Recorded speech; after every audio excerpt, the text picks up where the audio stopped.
위고비는 체중 감량에 탁월한 효과를 보여줍니다. 그러나 단순히 체중을 급격히 낮추는 것만으로 모든 것이 해결되는 것은 아닙니다. 오히려 약물 복용 중단 시 발생할 수 있는 문제들이 있습니다. 약물 복용을 중단하면 체중이 다시 증가할 가능성이 매우 높다는 점입니다. 이는 요요 현상으로 불리며 위고비와 같은 약물들이 근본적으로 비만을 완치하는 것이 아니라 식욕 조절과 포만감 증진을 통해 체중 감량을 돕는 역할을 하기 때문입니다. 위고비는 뇌의 시상하부에 작용하여 배고픔을 덜 느끼게 하고 위 배출 속도를 늦춰 포만감을 오래 유지하게 합니다. 약물 복용을 중단하면 이러한 효과가 사라지면서 다시 식욕이 증가하고 기존의 식사 패턴으로 돌아갈 가능성이 커집니다. 급격한 체중 감량 과정에서 지방뿐만 아니라 근육량도 함께 줄어들 수 있습니다. 약물 중단 후 체중이 다시 증가할 때는 줄어들었던 근육이 지방으로 대체되어 축적되는 경향이 강합니다. 이는 기초대사량을 더욱 낮춰 요요 현상을 가속화합니다. 장기적으로는 마른 비만과 같은 더 건강하지 못한 체형으로 변화됩니다. 약을 끊은 뒤에도 이전과 비슷한 수준의 식이 조절과 신체 활동을 지속한 경우에만 요요 현상이 최소화되는 경향을 보입니다. 위고비는 체중 감량의 수단일 뿐 전부가 아닙니다. 약물의 도움을 받아 식사량을 줄일 수 있을 때 그 기회를 활용하여 고단백, 저탄수화물 위주의 건강하고 균형 잡힌 식단을 습관화해야 합니다. 단순 탄수화물 섭취를 줄이고 단백질과 건강한 지방 섭취를 늘리는 것이 중요합니다. 특히 근력 운동을 병행하여 근육량 감소를 최소화하고 오히려 늘려 기초대사량을 높여야 합니다. 유산소 운동은 체지방 감소에 도움을 줍니다. 약물만으로 살을 빼면 근육 손실이 심해질 수 있다는 점을 명심해야 합니다. 음주, 과식, 야식 등 건강하지 못한 생활 습관을 교정해야 합니다. 위고비는 중독성 식욕에도 어느 정도 효과가 있다고 알려져 있으므로 이 기간을 활용해 식습관을 바로잡는 훈련을 해야 합니다. 위고비를 통해 체중을 감량하는 것은 새로운 시작의 기회를 얻는 것입니다. 약의 도움을 받아 일단 몸무게를 줄인 후 이를 발판 삼아 건강한 생활 습관을 내재화하여 약 없이도 체중을 유지할 수 있는 몸을 만드는 것이 궁극적인 목표이자 숙제입니다. 그러면 나에게 맞는 체중은 얼마일까요? 키에 맞는 적정 체중이라는 것은 올드스쿨입니다. 키에 따른 체중보다는 체지방률에 포커스를 두어야 합니다. 흔히 적정 체중이라고 하면 키에 비례하여 몸무게가 얼마여야 한다는 식으로 생각하기 쉽습니다. 진정한 건강의 핵심은 키나 몸무게가 아닌 우리 몸을 구성하는 지방의 비율, 즉 체지방률에 있습니다.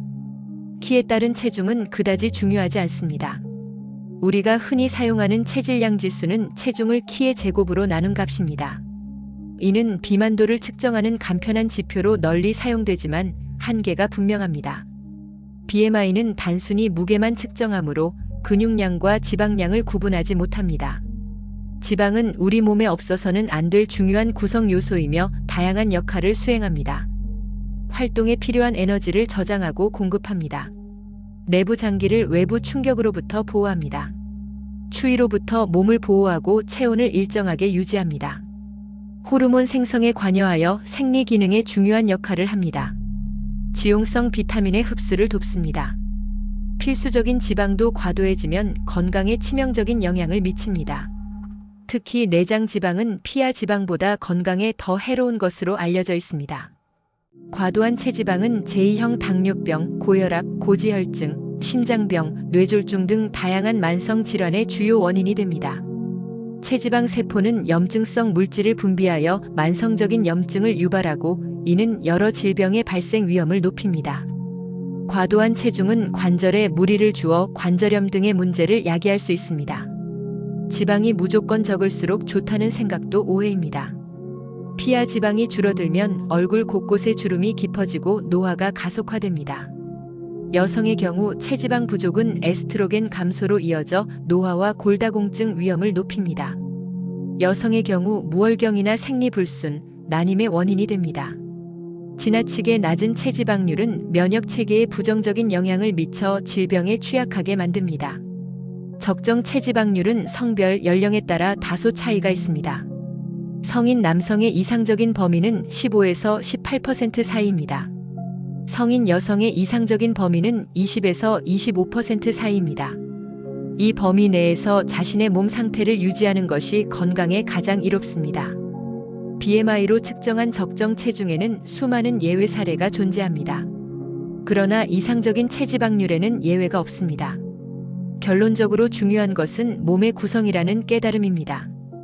따라서 건강을 관리할 때 단순히 체중계의 숫자에만 연연하기보다는 인바디 검사 등을 통해 자신의 체지방률과 근육량을 주기적으로 확인하고 이를 적정 범위로 유지하기 위해 노력하는 것이 훨씬 중요합니다. 건강한 식습관과 규칙적인 운동을 통해 체지방을 조절하고 근육량을 늘리는 것이 키와 관계없이 건강한 몸을 유지하는 핵심입니다. 체지방이 올라갈수록 비만에 가까워지는 단계로 건강관리에 주의가 필요합니다. 운동과 식단 조절을 통해 체지방률을 낮추는 노력이 필요합니다. 25% 이상은 과도한 체지방 축적으로 비만에 해당합니다. 제2형 당뇨병, 고혈압, 고지혈증, 심혈관 질환 등 다양한 성인병 위험이 크게 증가합니다. 만약 당신이 제가 제시한 적정 체지방률을 잘 지킨다면 혈액 검사상의 이상 소견도 발견하기 어려울 것입니다.